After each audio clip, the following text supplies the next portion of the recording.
Johnny Carson was in the middle of his monologue when a producer whispered something in his ear that made him stop mid-sentence. A little boy was waiting backstage, a little boy who wasn't supposed to be alive. The doctors had given 7-year-old Timothy 6 months to live, and he'd use his dying wish not to go to Disneyland, not to meet Superman, but to shake hands with Johnny Carson. The producers thought it would be a quick photo op, 30 seconds, maybe a minute. But when Timothy was rolled onto that stage in his wheelchair and looked up at Johnny with those eyes that had seen too much pain for a 7-year-old, something broke inside the king of late night. What Johnny did next in front of 20 million viewers who weren't ready for what they were about to witness would define the man behind the smile for the rest of his life. October 12, 1981. Studio One in Burbank, California. Just another Monday night taping of The Tonight Show. Johnny was on fire that night.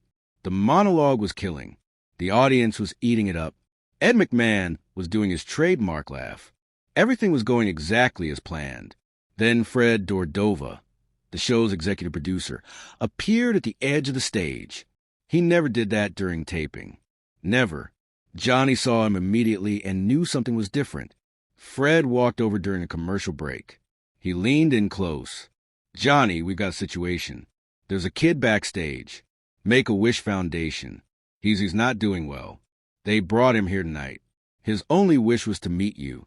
Johnny looked toward the stage entrance. "How bad?" "Terminal leukemia. The family drove up from San Diego this morning. The doctors told him it might be his last good day." Johnny didn't hesitate. "Bring him out." "You sure?" "We can do it after the show." "Keep it private, Fred." "Bring him out." Timothy Marsh was 7 years old. He weighed 42 pounds. The leukemia had been winning for 3 years now, and everyone knew how this story ended. But Timothy had one dream, one thing that got him through the hospital stays, the chemotherapy, the nights when his mom held his hand and tried not to cry where he could see her. He wanted to meet Johnny Carson. See, Timothy's mom, Barbara, was a single parent. Timothy's dad had left when the diagnosis came. Couldn't handle it. So it was just the two of them. And every night, no matter how bad Timothy felt, no matter how much pain he was in, they had a ritual. At 11:30 p.m., Barbara would turn on The Tonight Show. She'd sit next to Timothy's hospital bed, and they'd watch Johnny together. Timothy couldn't always laugh. Sometimes the pain was too much. But Johnny made his mom laugh. And when his mom laughed, Timothy felt a little bit better. "Mama," Timothy had said 2 weeks earlier, "before I go to heaven, can I meet the man who makes you smile?" Barbara had tried to explain that people like Johnny Carson don't meet regular people, that you can't just call up NBC and ask. But she called anyway, called the Make-A-Wish Foundation, made the request, never thought it would actually happen. Then the call came October 12th. They had one slot. Could they make it to Burbank? Barbara had said yes before the woman finished the question. The commercial break ended. Johnny looked at the audience. "Folks, we're going to do something a little different right now. We have a very special guest joining us tonight." The stage door opened. A production assistant pushed Timothy's wheelchair onto the stage. The audience didn't know what to do. This wasn't a celebrity. This was a tiny kid in a wheelchair, bald from chemo, wearing a suit that was way too big for him. He was clutching something against his chest. Johnny walked over immediately. He knelt down beside the wheelchair, eye level with Timothy. "Hey there, buddy. What's your name?" Timothy's voice was small but clear. "Timothy Marsh. I'm 7. I came from San Diego." "San Diego? That's a long drive. You tired?" "A little bit, but I wanted to meet you really bad." Johnny smiled. That genuine Carson smile, not the TV one. "Well, I'm awful glad you're here, Timothy. Is that your mom?" He gestured to Barbara, who was standing just off stage, barely holding it together. "Yeah, that's my mama. She watches you every night with me." "Every night? Even the reruns?" Timothy giggled. Actually giggled. Even the reruns. The audience was dead silent. 20 million people watching at home were dead silent, because something was happening that didn't happen on talk shows. Something real. Johnny noticed Timothy was holding something. "What have you got there, pal?" Timothy held out a homemade card. Construction paper, crayons, the works. A kid's drawing of Johnny sitting at his desk. I made this for you. Mama helped with the spelling. Johnny took the card. His hands were shaking slightly. He opened it. Inside, in a child's handwriting. Thank you for making my mama smile. Love, Timothy. Johnny stared at those words, read them again, then one more time. The audience saw it happen. His composure, that legendary Carson cool, just cracked. Johnny looked at Timothy, this little kid who was dying. This 7-year-old who'd used his dying wish not for Disneyland, not for meeting a superhero, but to say thank you for making his mom smile. And Johnny Carson broke.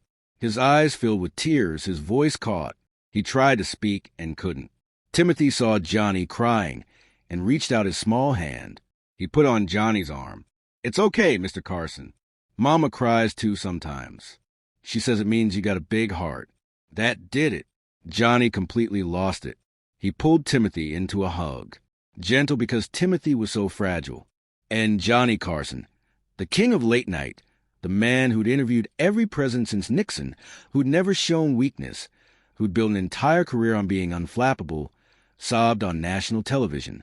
The audience didn't know whether to applaud or stay silent. Most of them were crying, too. Ed McMahon, sitting at his desk, had tears streaming down his face. Doc Severson, the band leader, was wiping his eyes. The camera operators were crying. The boom operator was crying. 20 million Americans were watching a moment of pure, unscripted humanity. Johnny pulled himself together barely. He was still kneeling beside Timothy's wheelchair. Timothy, he said, his voice rough. You are one special kid. You know that. Mama says that too. Your mama's right. Johnny paused. Can I ask you something? Okay. What do you want to be when you grow up? The question hung in the air. Everyone in that studio knew Timothy wasn't going to grow up. The doctors had been clear. Weeks maybe, not months. But Timothy answered without hesitation. A comedian like you. Johnny's face did something complicated. Pain and pride and heartbreak all at once. Yeah. You got any jokes for me? Timothy nodded eagerly. Why did the chicken cross the playground? I don't know why to get to the other slide. It wasn't funny. It was a little kid joke. Barely even made sense. But Johnny laughed. Really laughed. And the audience laughed. And Timothy lit up like he just performed at Carnegie Hall. That's good. That's really good. Johnny stood up addressing the audience. Ladies and gentlemen, Timothy Marsh, the future of comedy. The audience gave Timothy a standing ovation. A real one, not the polite kind. The kind you give when you've just witnessed something important. What happened next wasn't captured by the cameras. The show went commercial, and Johnny did something he'd never done before. He had the producers clear the stage. Everyone out except Timothy, his mom, and Johnny. Johnny sat down on the floor next to Timothy's wheelchair. Just the three of them on that famous Tonight Show stage. Timothy, I want you to have something. Johnny took off his watch, a Rolex he'd been wearing for 15 years, worth more than Barbara made in a year. This watch has been with me for every show, every interview, every moment, and I want you to have it, so you can always remember that you're not just special to your mama, you're special to me, too. Timothy's eyes went wide. I can't. That's too much. You're not taking it. I'm giving it. Big difference. Barbara was crying. Foolin' sobbing. Johnny, we can't accept. Johnny looked at her. Ma'am, your son taught me something tonight. He reminded me why I do this. It's not about the ratings or the celebrities or any of that. It's about making people smile when they need it most. You two have been watching me every night, and I didn't even know you existed. But now I do. And I'm going to make sure Timothy gets the best care available, whatever he needs, however long he needs it. Johnny, we don't have I didn't ask about money. I said whatever he needs. Johnny wrote something on a piece of paper. His personal phone number. He handed it to Barbara.